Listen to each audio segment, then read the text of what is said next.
역할을 하죠.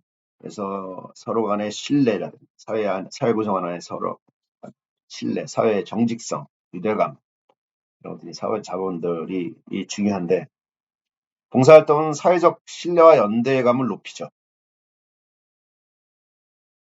그래서 현대사회 발전에서는 없어서는 안 되는 사회자본 형성에 기여하는 것이 봉사활동입니다.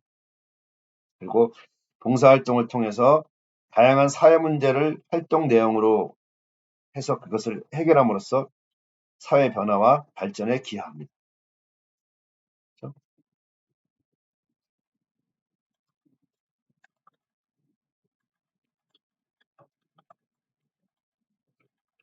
기여합니다. 네, 사회적 차원이었고요. 그 다음에 예, 국가적 차원, 국가적 차원이 있군요.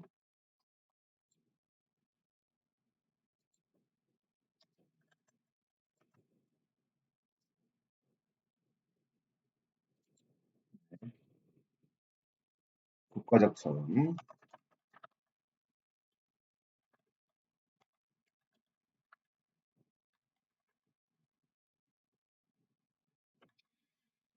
국가적 차원에서는 봉사활동을 통해서 국가가 처리 못하는 틈새를 메꾸는 역할을 합니다.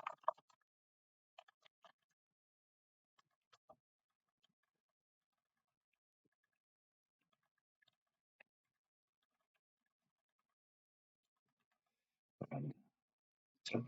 현대 국가는 국민의 복리 증진을 목표로 국민 생활과 시장에 적극적으로 개입하는 정책을 펴왔죠. 하지만 국가가 국민의 생활과 관련된 모든 일을 처리할 수는 없어요. 그렇죠? 그래서 국가가 지니고 있는 행정과 재정 자원이 한계가 있기 때문에 그렇죠. 그래서 봉사활동은 국민들이 이 자발적인 역량을 토대로 스스로의 문제를 처리하는 것이죠. 그래서 국가의 행정, 재정 자원의 부족을 보충할 수 있어요.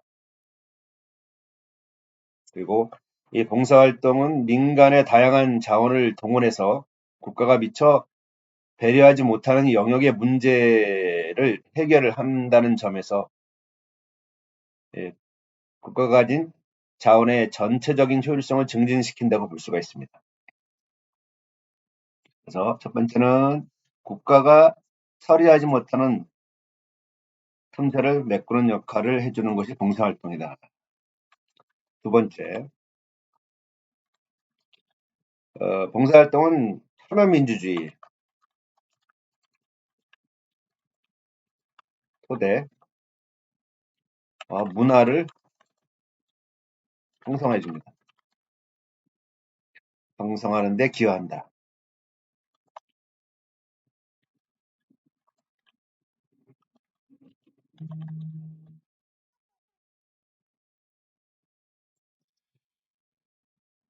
그래서 봉사활동은 자신 주변에 있는 이웃이나 지역사회 문제를 스스로의 힘으로 해결하기 위한 참여운동이죠. 그래서 이 봉사자는 봉사활동을 통해서 책임 있는 참여적 시민성을 함양하게 됩니다.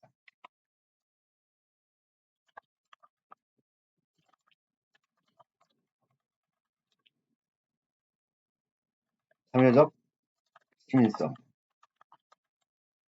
함양하죠.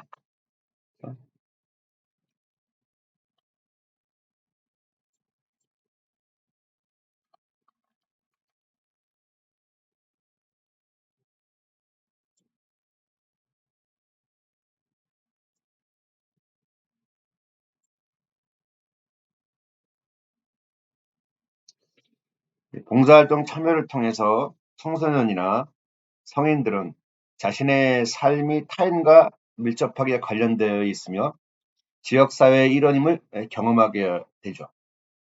그래서 지역사회 문제를 민주주의적인 절차에 따라 해결하는 그러한 경험을 하게 됩니다.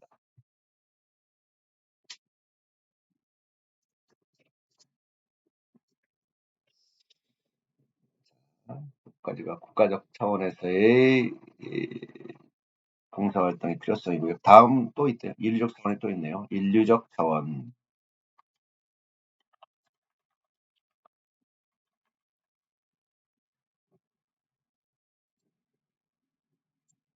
자, 인류적 차원에서는 첫 번째, 봉사활동은 지구인 간의 인류의 형성과 소통을 돕는다. 이해되죠? 지구인들 간의, 지구 안에 있는 우리 인류의 형성과 소통을 돕는다. 이 세계화 이전에도 이 국제사회가 이제 봉사활동을 서로 했어요. 그렇지만 최근에 세계화 경영으로 더 많아졌죠. 국제사회의 봉사활동이 더더욱더 많아졌어요.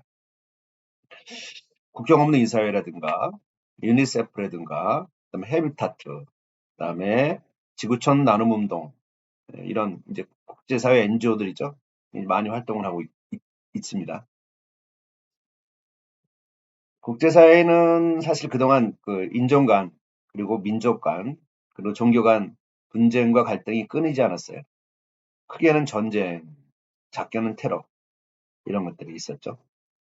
그래서 이제 이런 봉사활동을 통해서 이제 이런 분쟁과 갈등을 화해와 통화로, 통화로, 증오심을 상호 이해로, 사랑으로 변화시키는 계기를 마련해 줬습니다. 그렇죠?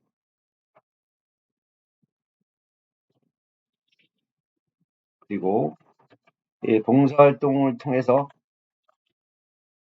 어, 우리 인류의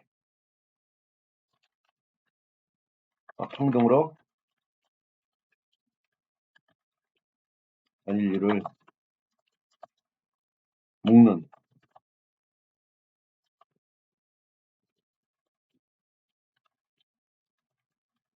적재 역할을 한다.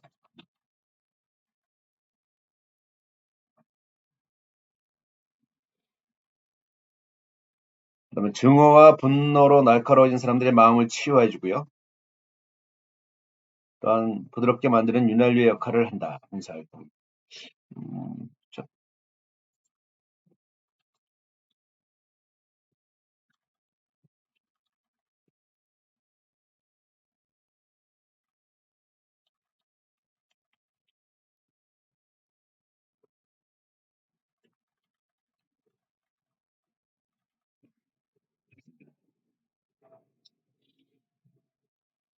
자, 여기까지가 이제 필요성이었습니다. 필요성. 그래서 봉사활동은 이 개인적인 차원에서는 자기발의 계기, 세상과의 소통의 계기, 봉사자의 자아 실현의 계기.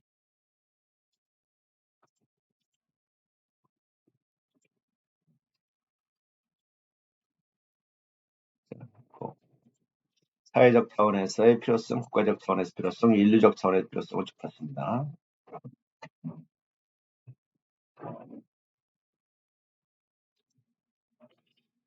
자, 섹션 2 하겠습니다. 섹션 2의 봉사활동과 청소년 하겠습니다. 봉사활동과 청소년은 네, 첫 번째 내용으로 봉사학습에 대해서 하겠습니다. 봉사학습.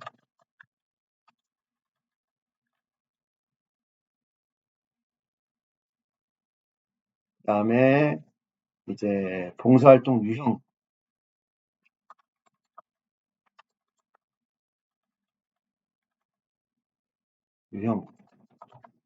대해서 하고요. 그 다음에 세 번째는 봉사활동 실태. 네, 나눠서 하겠습니다. 자, 먼저 봉사학습에 대해서 보겠습니다. 서비스 러닝.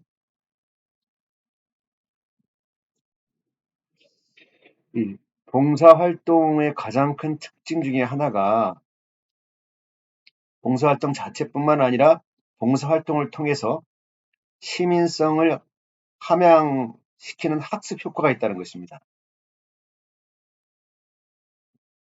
이런 학습 효과가 나타나는 이유는 봉사활동이 행함으로써 배우는 이러한 가장 두드러진 그런 사회 체험 활동이기 때문입니다.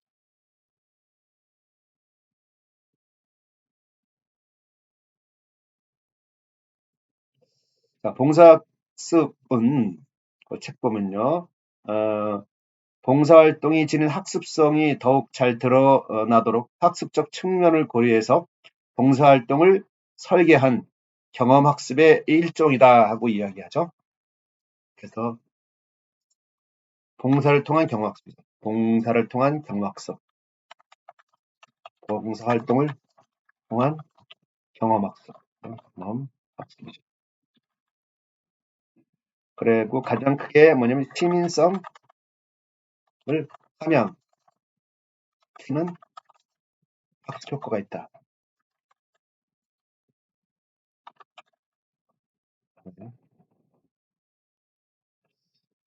자, 그래서 이 봉사활동이 이 효과를 거두기 위해서는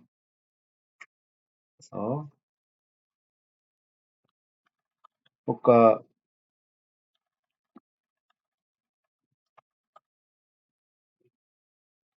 자, 위에서 첫 번째 봉사활동이 실제적이어야 돼요. 봉사활동이 실질적이어야 한다. 그 다음에 봉사활동이 청소년 발달 단계와 흥미에 적합해야 된다.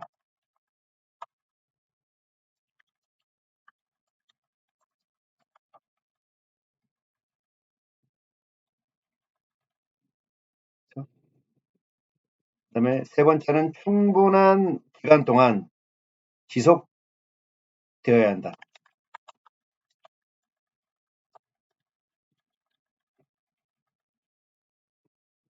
그래서 이것을 통해서 대인 관계가 발달되고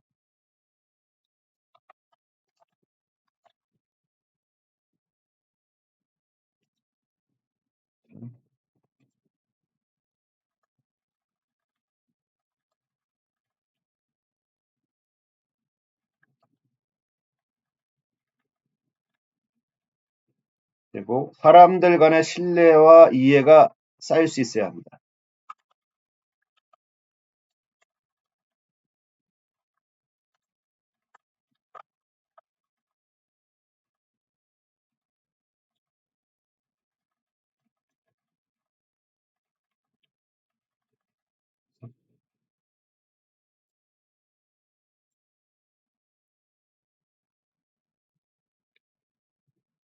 또한 사려 깊고 역량 있는 성인 지도자 안내가 있어야 한다. 사려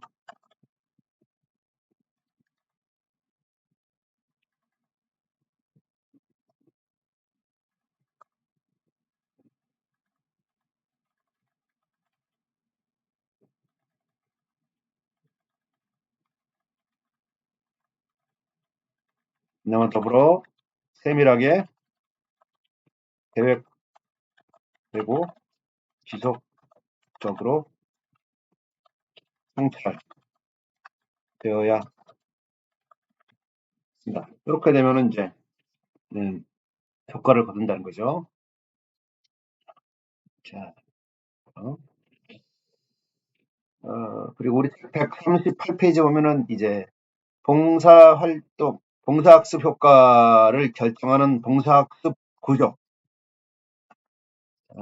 봉사학습 구조에 대해서 얘기합니다. 봉사학습 구조,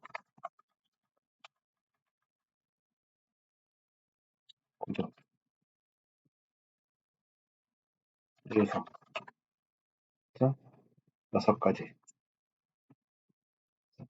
대해서 얘기합니다. 첫 번째, 선행 요인, 선행 요인이다. 우리 책 318페이지입니다. 선행 요인은 봉사학습의 출발점이자 봉사 활동이 이루어지는 맥락이다. 주로 가정 또는 가족적 요인과 관련되어 있다. 선행 요인이. 구체적으로 부모의 교육 수준, 그다음에 사회 경제적 지위, 그다음에 지역 사회의 문화, 종교 유무, 헌신성 등이 선행 요인이죠. 그래서 이런 선행 요인에 의해서 봉사학습은 촉진되기도 하고 제약되기도 한다. 선행 요인들이 뭐가 있다. 그렇죠? 자, 그래서 부모의 교육 수준 높을수록 좋다는 거죠. 그 다음에 사회 경제적 지위, 그 다음에 지역 사회 문화, 종교의 유무 있을수록 더 좋죠. 그 다음에 헌신성이 있어야 한다. 이런 것들이 있을 때 이제 학습이 촉진되기도 한다. 없으면 또 제약되기도 하고. 됐죠? 자, 선행 요인이 있어야 한다. 두 번째, 봉사활동의 특성.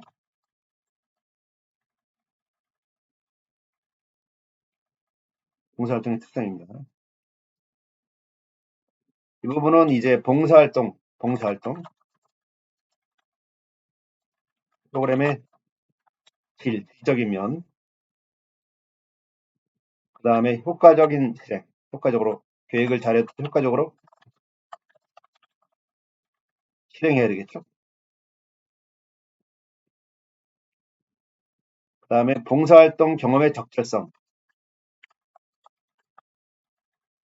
적절해야 돼. 너무 힘들어도 안 되고, 너무 또 소홀해도 안 되고, 적절성, 이거 정하게 돼. 그래서 이 봉사활동 프로그램의 질은 학습과 봉사, 이것이 동시에 이루어질 수 있도록 봉사자의 발달, 사회적 조건, 어? 사회적 조건을 고려해서 체계적으로 구조화되어 있는 정도에 의해서 판단될 수 있다.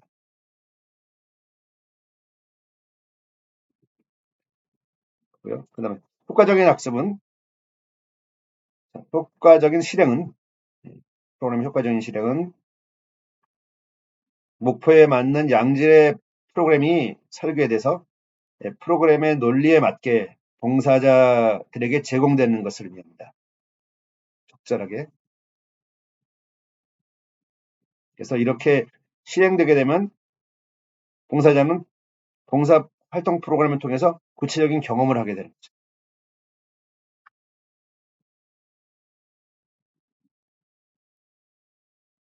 이런 봉사활동 경험을 통해서 봉사자의 역량을 유효하게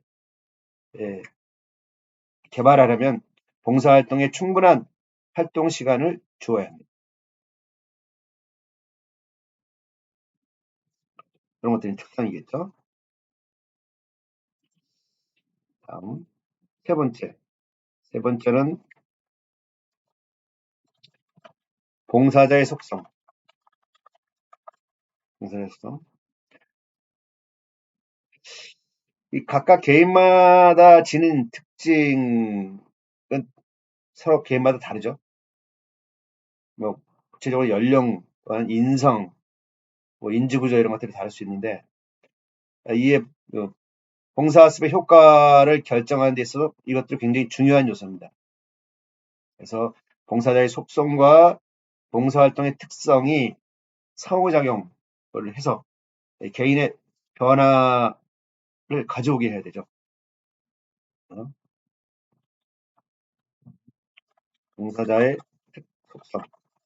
속성과 봉사활동 이 특성이 서로 상호작용할 수 있습니다.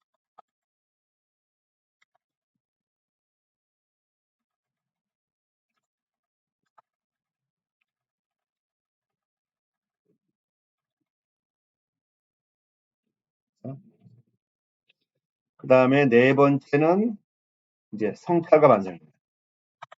성찰과 반성도 있어야 합니다. 무조건 봉사활동만 하는 것이 아니라 성찰과 반성이 있어야 합니다. 성찰은 언제 하나요? 봉사활동 이후에, 봉사활동 과정과 그 후에 이루어지는 이 성찰. 굉장히 중요하다. 네, 굉장히 중요하다. 핵심적인 요소다.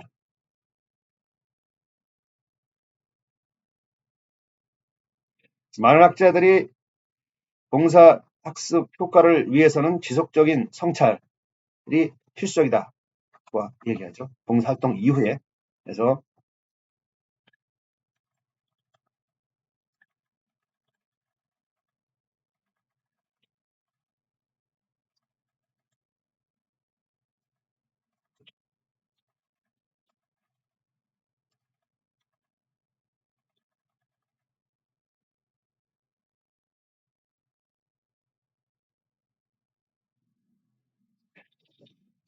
그래서 봉사활동의 교육적인 힘은 이타적이고 인간적인 봉사활동, 네, 경험 과정에서 봉사자가 스스로 탐색하고 분석하고 비판하고 계획하고 결정하도록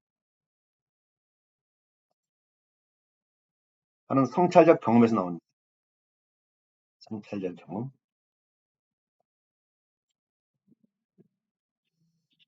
자, 그 다음 다섯 번째. 개인의 변화입니다. 개인의 변화. 그래서 봉사활동의 특성, 봉사자의 속성, 예, 성찰과 반성, 이런 일련의 종합적인 상호작용 과정을 거친 후 이제 개인의 변화가 나타나죠. 예, 봉사성,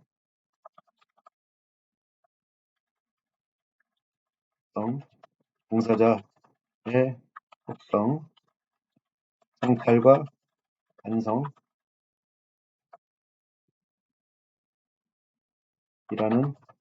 일련의 종합적인 상호작용,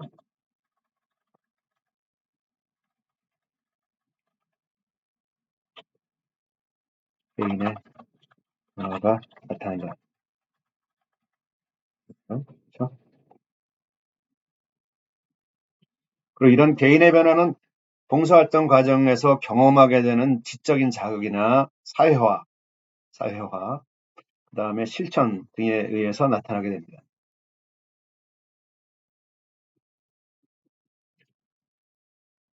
자, 그럼 여섯 번째, 이제 제도입니다. 제도.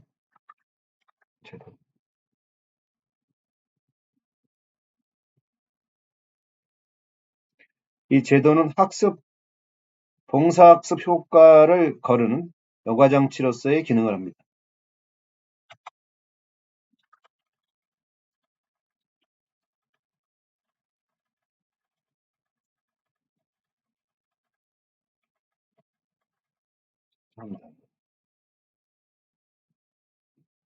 그래서 이 제도는 봉사자가 봉사학습 통해서 함양한 지식이나 가치나 태도, 이 사회적 수용 여부를 결정합니다.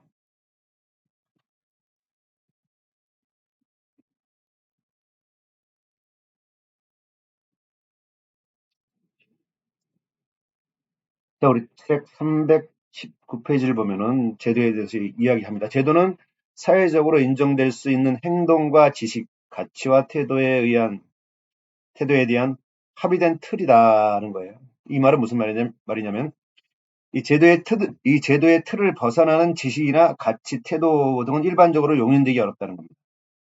그래서 청소년이 봉사학습을 통해서 얻게 되는 지식이나 가치, 태도 등도 이 제도의 틀 내에서 합당성이 인정될 때 최종적으로 사회적으로 수용되는 것이라는 겁니다. 그래서 이 제도가 또 봉사학습 구조 요인 중에 하나다.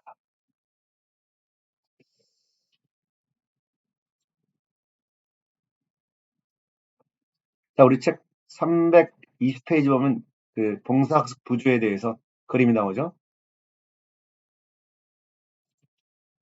이 그림입니다.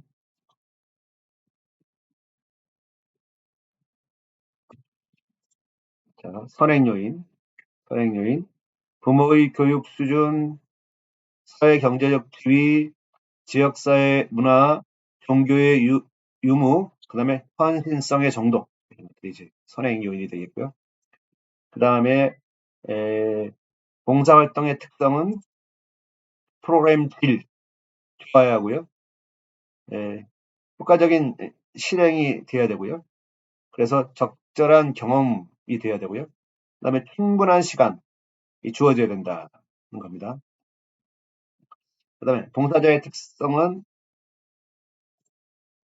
연령, 인성, 인지구조 이런 것들과 봉사활동 특성이 상호작용해서 개인의 변화가 가져올 수 있도록 돼야 된다 하는 것이고, 그 다음에 성찰과 반성이 있어야 한다.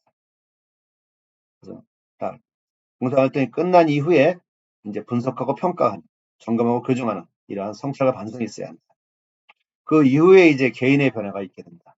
개인의 변화.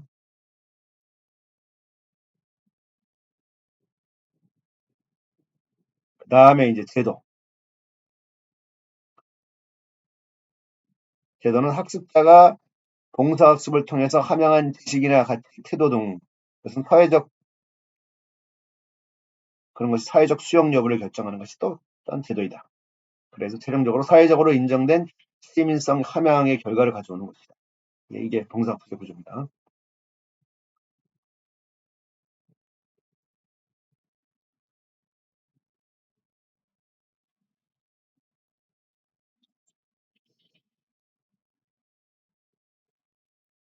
자, 그렇고요. 그 다음에 두 번째, 봉사활동의 유형. 청소년 봉사활동의 유형. 자, 이 봉사활동의 유형은 이제 세 가지 갈래로 구분할 수 있어요. 활동 분야별, 그 다음에 활동 터전별, 그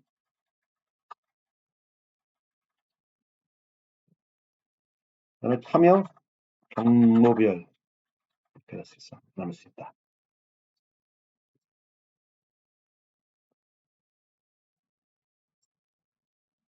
먼저 활동 분야별 봉사 유형을 보면요. 활동 분야별로는 이제 첫 번째 일손 돕기,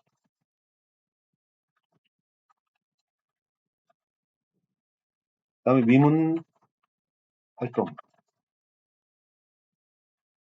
그다음에 지도 활동, 그다음에 이제 캠페인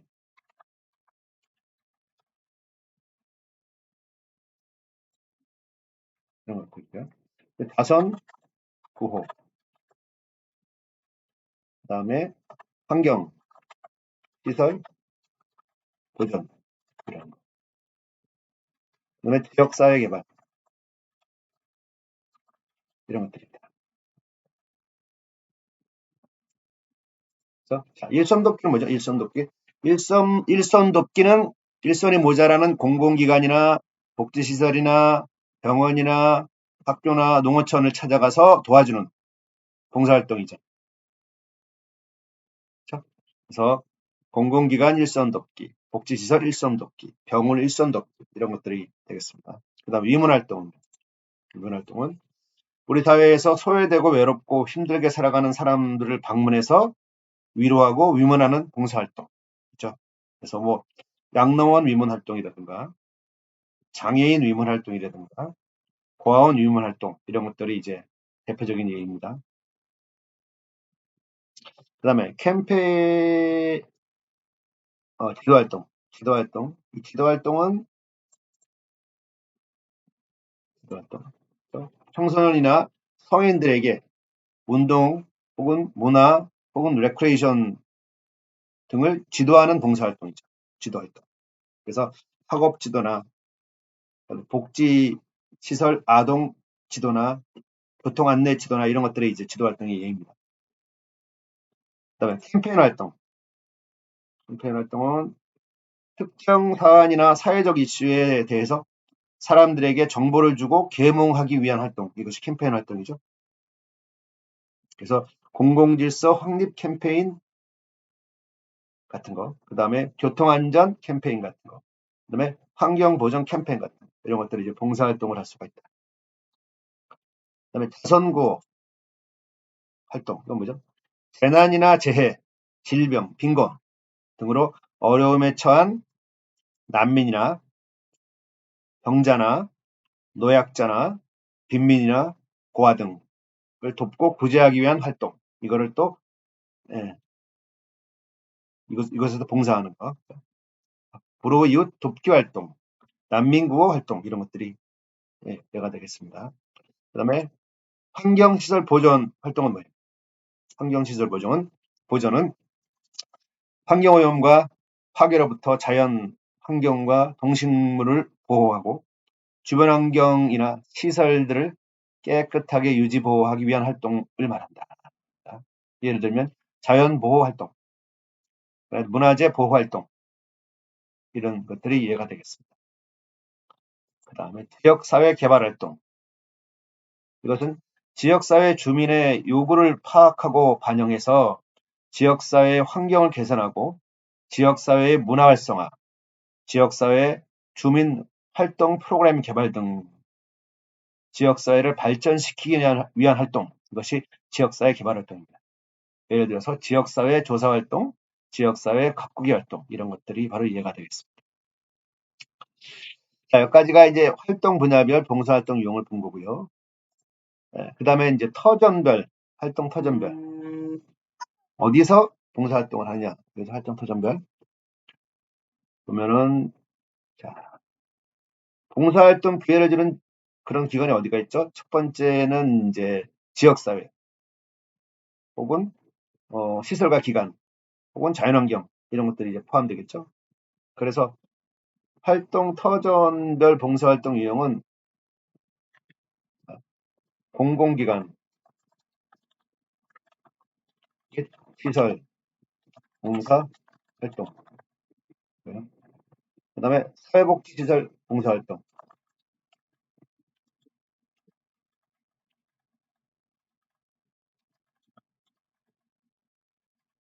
그 다음에 행사장,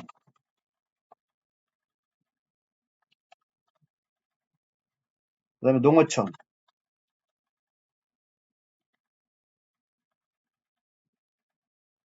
그 다음에 하천, 산, 봉사활동, 이런 사전별로 있다. 그 다음에 참여경로별,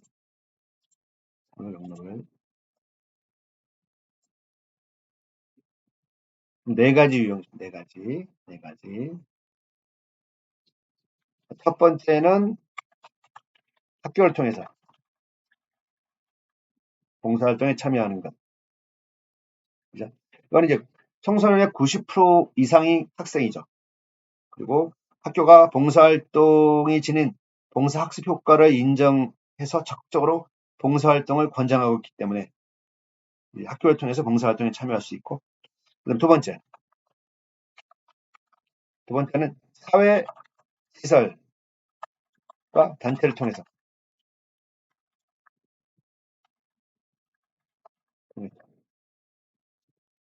봉사활동에 참여하는 것이죠.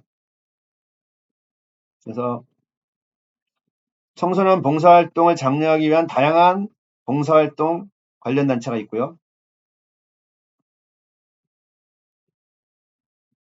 그런 것들 통해서 이제 봉사활동을 하는 거죠.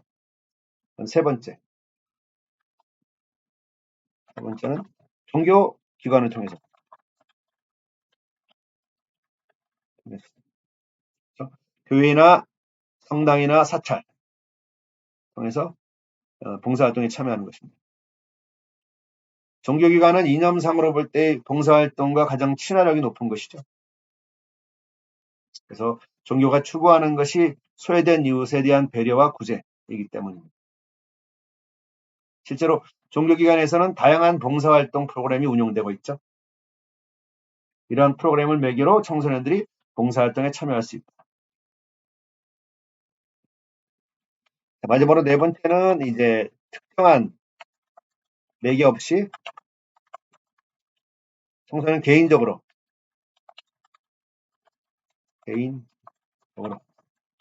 직접 봉사활동에 참여하는 거예요.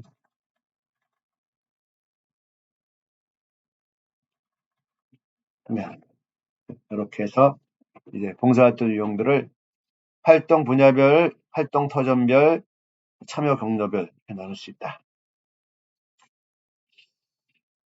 고요. 다음은 봉사활동 참여 실태.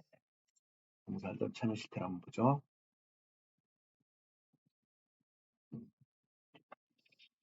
자, 우리나라 청소년 봉사활동은 1995년, 그죠? 이때 이제 대통령 자문기구인 교육개혁위원회가 이제 531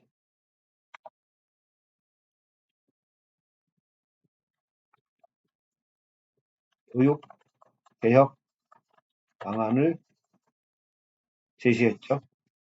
여기서 이제 입시 위주의 지식교육에서 탈피해서 청소년들로 하여금 다양한 체험을 통해 인성을 개발한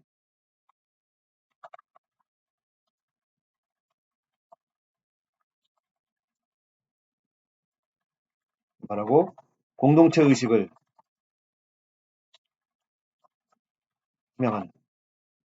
하기 위해서 제도적으로 이제 도입되었습니다.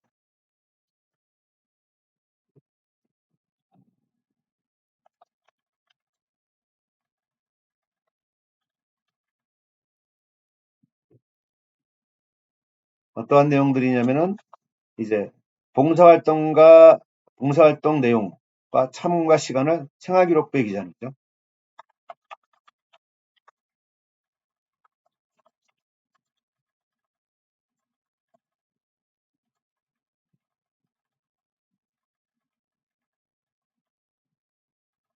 기재해서 상급 학교 진학 시에 반영하는 거죠.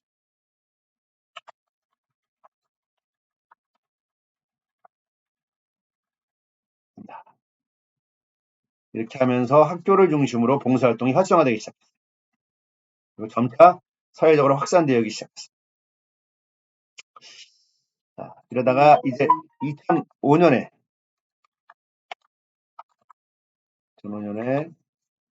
이제 청소년 봉사활동관리 시스템을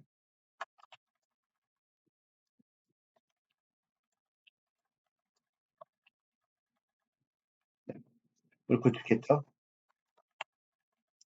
구축해서 시도 청소년 자원봉사센터가 지역별 봉사활동 기간 및 봉사활동 프로그램 실적을 보다 쉽게 관리 지원할 수 있도록 만들어놨습니다.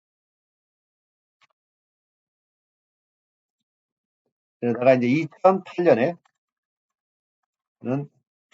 이렇게 운영되는 청소년 봉사활동 관리 시스템을 기존에 지역별로 운영하던 것을 통합해 버렸죠.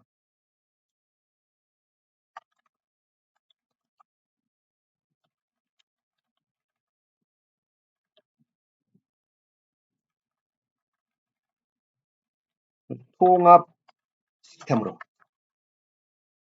개편합니다. 전국이 통합되도록. 그래서 청소년 자원봉사 포털 사이트로 발전한 거죠.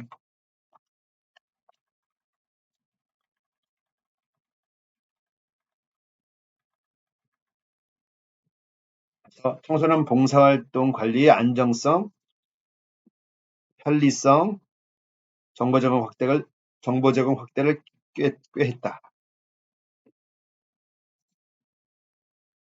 그 다음에 2012년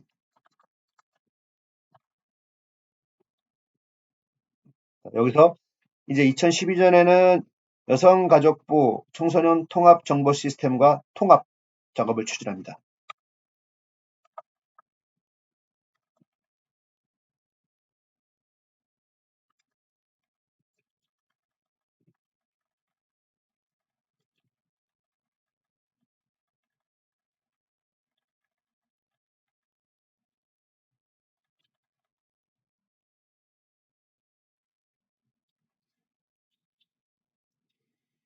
그래서 기존의 청소년 자원봉사 포털 사이트를 개편했다.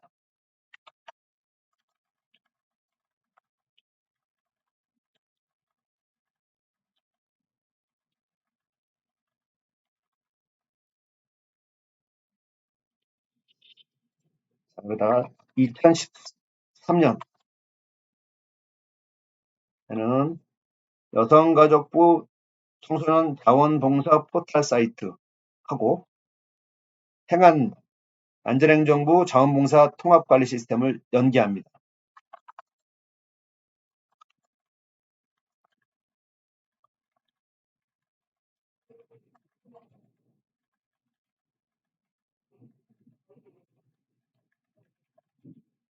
여성가족부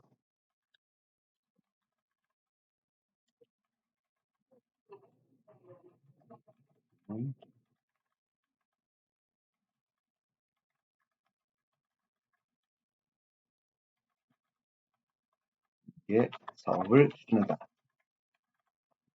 연계된 거죠. 그렇고요. 그 다음에 2014년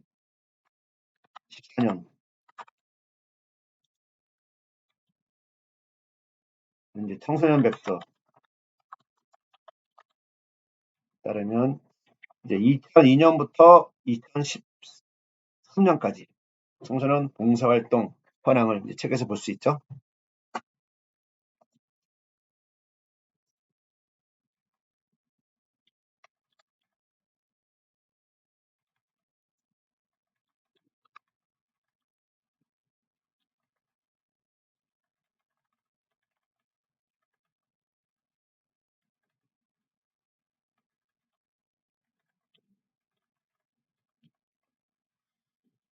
책에서 볼 수 있고 우리 책 323페이지 보면은 나오죠. 봅니다. 그렇죠?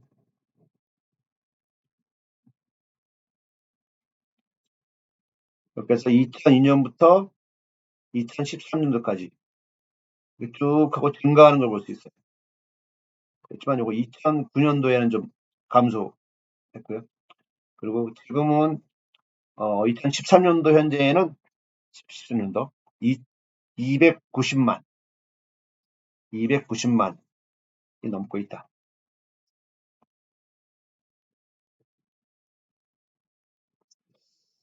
자, 그리고 그 밑에 보면 이런 내용이 나오죠. 청소년 봉사활동의 활성화를 위해서 매년 넷째 주, 아니 매년 4월 셋째 주 주말을 세계 청소년 활동 봉사의 날로 지정했다.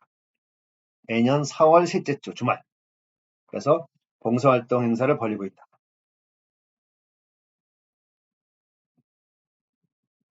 1998년에 시작되었고 한국도 2001년부터 한국 청소년 활동진흥원이 주관해서 세계 청소년 자원봉사의 날을 행사를 운영하고 있습니다. 자, 여기까지 해서 섹션 2 봉사활동과 청소년, 봉사학습, 봉사활동 위험, 봉사활동 실태에 대해서 봤습니다. 자, 섹션 2 하겠습니다.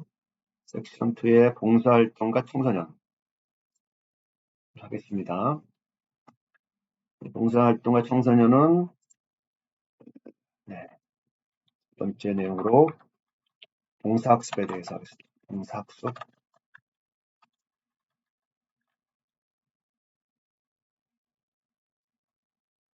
그 다음에 이제 봉사활동 유형.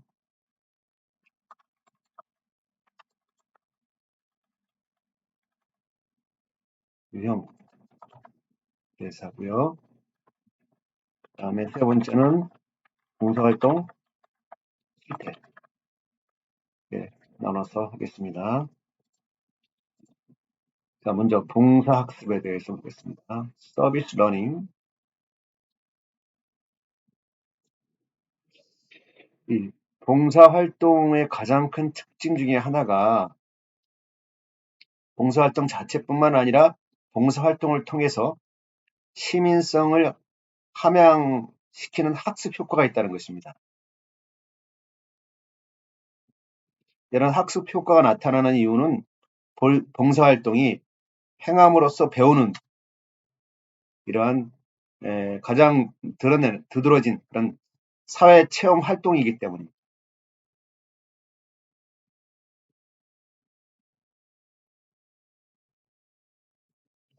자, 봉사학습은 책 보면요.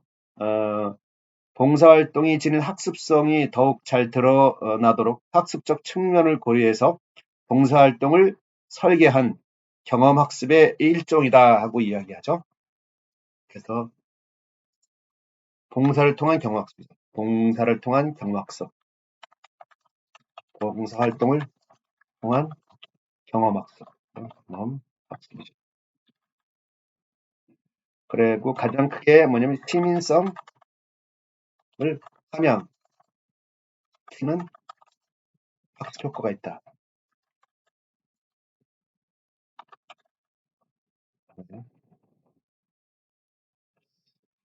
자, 그래서 이 봉사활동이 이 효과를 거두기 위해서는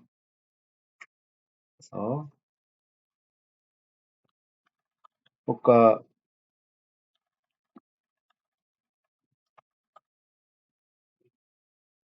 자, 위에서 첫 번째 봉사활동이 실제적이어야 돼요. 봉사활동이 실제적이어야 한다. 그 다음에 봉사활동이 청소년 발달 단계와 흥미에 적합해야 된다.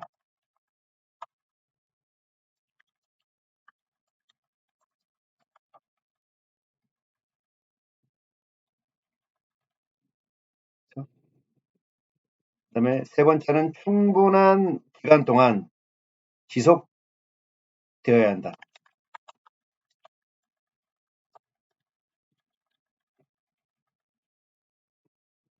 그래서 이것을 통해서 대인 관계가 발달되고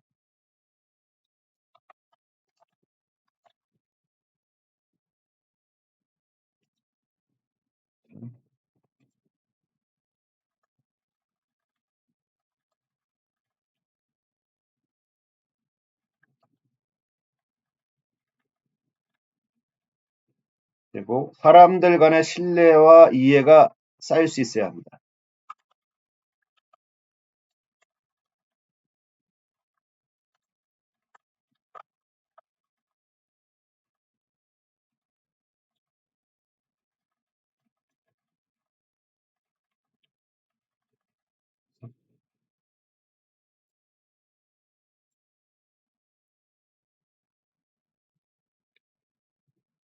또한 사려 깊고 역량 있는 성인 지도자 안내가 있어야 한다. 사려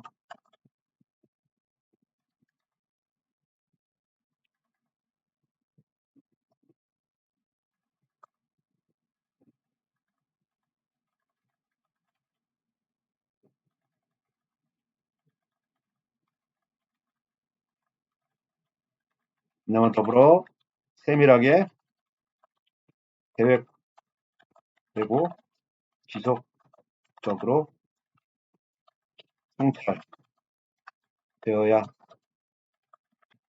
한다. 이렇게 되면은 이제 효과를 거둔다는 거죠. 자, 그리고 우리 138페이지 보면은 이제 봉사활동, 봉사학습 효과를 결정하는 봉사학습 구조, 봉사학습 구조에 대해서 얘기합니다. 봉사학습 구조,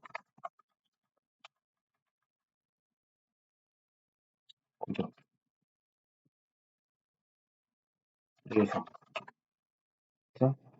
여섯 가지에 대해서 얘기합니다. 첫 번째, 선행 요인. 선행 요인이다. 우리 책 318페이지입니다. 자, 선행 요인은 자, 동사학습의 출발점이자 동사학습, 동사 활동이 이루어지는 맥락이다. 주로 가정 또는 가족적 요인과 관련되어 있다.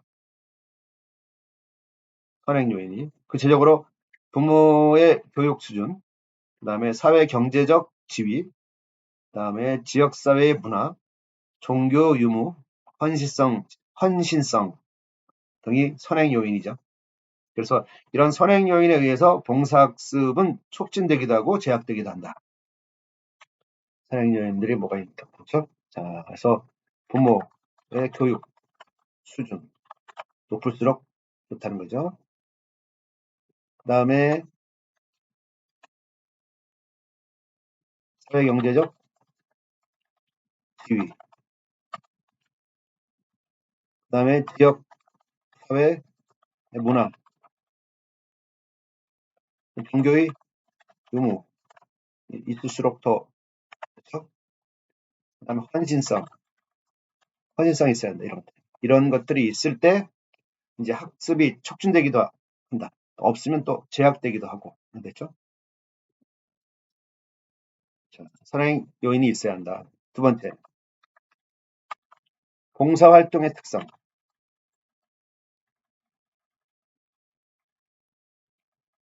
봉사활동의 특성입니다. 이 부분은 이제 봉사활동 프로그램의 질적인 면, 그 다음에 효과적인 실행, 효과적으로 계획을 잘해도 효과적으로 실행해야 되겠죠. 그 다음에 봉사활동 경험의 적절성, 적절해야 돼요. 너무 힘들어도 안 되고 너무 또 수월해도 안 되고 적절성 이것이 관계돼요.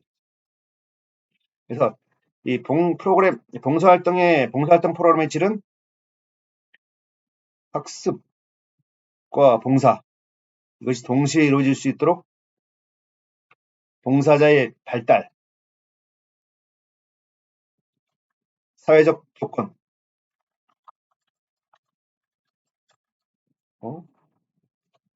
사회적 조건을 고려해서 체계적으로 구조화되어 있는 정도에 의해서 판단될 수 있다.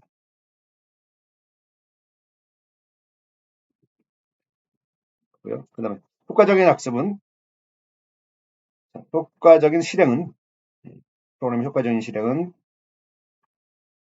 목표에 맞는 양질의 프로그램이 설계돼서 프로그램의 논리에 맞게 봉사자들에게 제공되는 것을 의미합니다. 적절하게.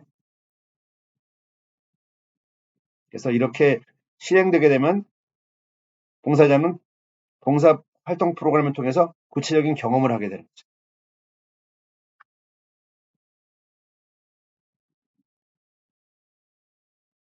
이런 봉사활동 경험을 통해서 봉사자의 역량을 유효하게 개발하려면 봉사활동에 충분한 활동 시간을 주어야 합니다. 그런 것들이 특성이겠죠. 다음 세 번째는 봉사자의 속성.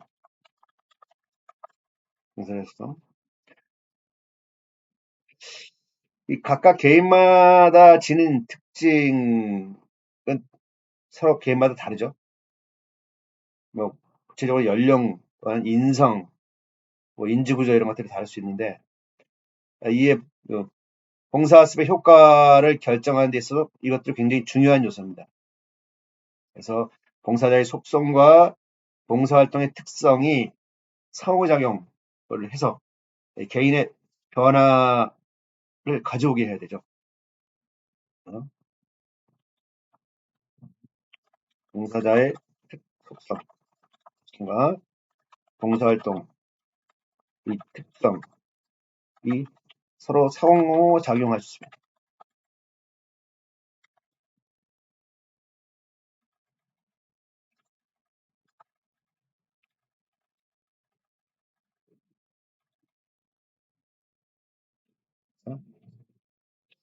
그 다음에 네 번째는 이제 성찰과 반성입니다. 성찰과 반성도 있어야 합니다. 무조건 봉사활동만 하는 것이 아니라 성찰과 반성이 있어야 합니다. 성찰은 언제 하나요? 봉사활동 이후에, 봉사활동 과정과 그 후에 이루어지는 이 성찰. 굉장히 중요하다. 네, 굉장히 중요하다. 핵심적인 요소다.